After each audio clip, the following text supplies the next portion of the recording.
the D of the caged chords. On paper, it looks like a triangle, and the triangle is pointing towards the body of the guitar.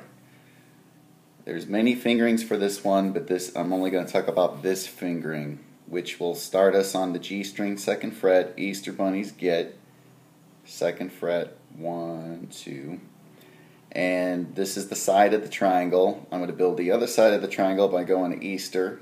I got to fit both 1 and 2 fingers under the 2nd fret, and then in between the two, 1 fret up on the 3rd fret, I'm going to put my 3rd finger. So on paper it looks more like a triangle. It doesn't look so much like it here on my hand, but you can build it that way. Side of triangle on the G string, 2nd fret, side of triangle, E string, 2nd fret, peak of triangle pointing towards your right hand on the bunny string there, 3rd fret. Sounds like this from the D string, the root, which is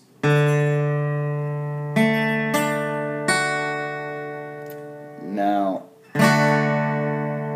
that's a D major chord. If I wanted to make it minor, just like the E chord and just like the A chord, if we start from the lowest root, which is this D string here, and we count up 4, it leads us to this side of the triangle on the Easter string there. Now I need to lower that note down 1/2 step to make it minor. So I'm going to have to make some extra adjustments because I can't just move 1 finger to change 1 note. So I'm going to build a triangle, G string, 2nd fret, E string, 2nd fret, there's the sides, and then 3rd finger, bunny string, 3rd fret. I want to be able to lower that E string, so I'm going to pick my 1st finger up and get it out of the way and replace it with my 2nd finger on that 1st side of the triangle. It leaves my 1st finger free to go to 1st fret. So now I'll go back to where it was before. I'm going to keep my 3rd finger down, 1st finger on the 1st side of the triangle that we built earlier, and then allow your 2nd finger to go to the 2nd fret to make the 1st triangle that we made. So this is a good exercise in itself, switching these 2 fingers from major to minor. 1, 2, 3, 4. There's D minor, D major, D minor. Okay, one more note about this chord. I like to break the hand posture rule, and if I'm strumming the chord, I don't want to worry about hitting an open string that is not in the chord, which would be this low E string here. So here's what it sounds like with the low E string in there.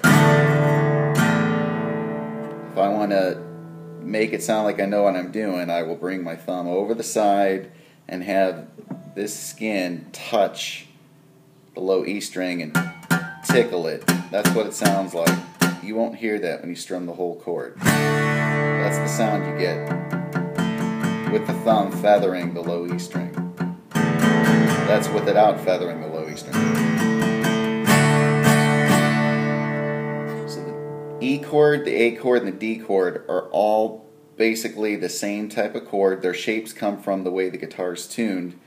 The B string is tuned differently in relationship to all the other strings. So between the G and B string, it's a little bit different. That's why the shape starts to change, and I'll talk more about that later. Here's the D chord again. Side, side, peak of the triangle there.